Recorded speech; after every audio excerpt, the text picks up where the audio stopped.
Laura Bush grew up in West Texas, loving books.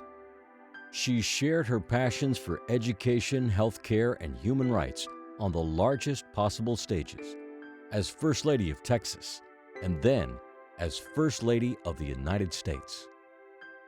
Laura Welch Bush was born in Midland, Texas, the only child of Harold and Jenna Welch. The bare land and big sky of West Texas shaped her childhood. People turned to each other for company. Laura's early friends became lasting ones. It was really a terrific way to grow up in a small West Texas town. People were very close, they were very neighborly. Many of the friends that I made during those years are still my best friends. Laura developed a love of reading early on. It would stay with her for the rest of her life. Laura would graduate from high school in Midland and go on to earn an elementary education degree from Southern Methodist University in 1968. She taught in minority-serving schools in Houston and Dallas before life took her to Austin and UT.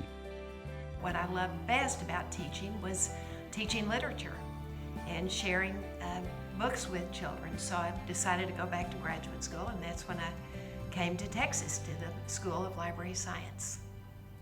Laura's graduate program was then located in the Harry Ransom Center for the Humanities.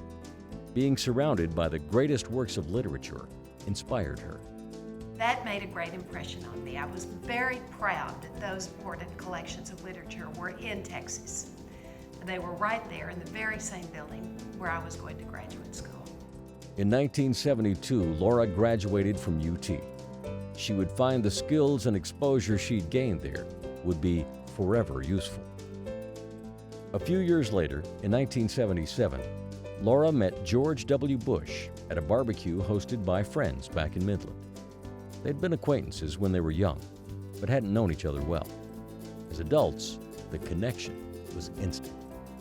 3 months later, they married. It was really like we'd grown up together. We had all the same friends. It was like we'd known each other our whole lives.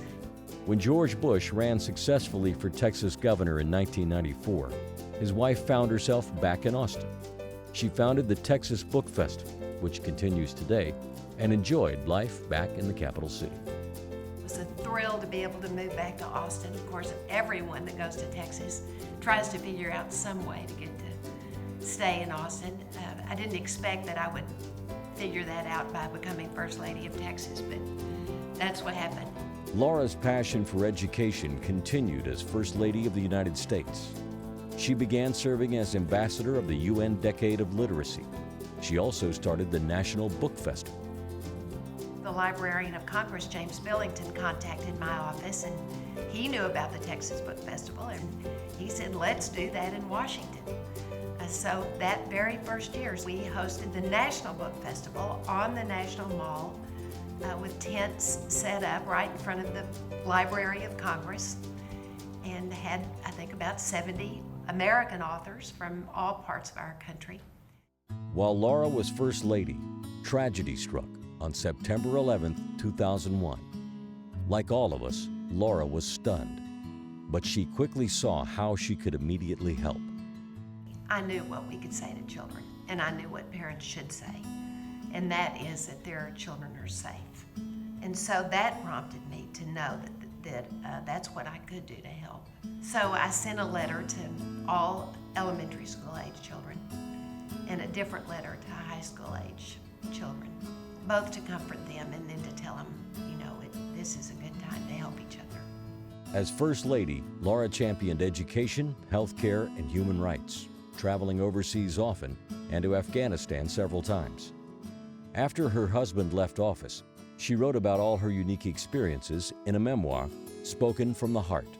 Writing it was a special experience.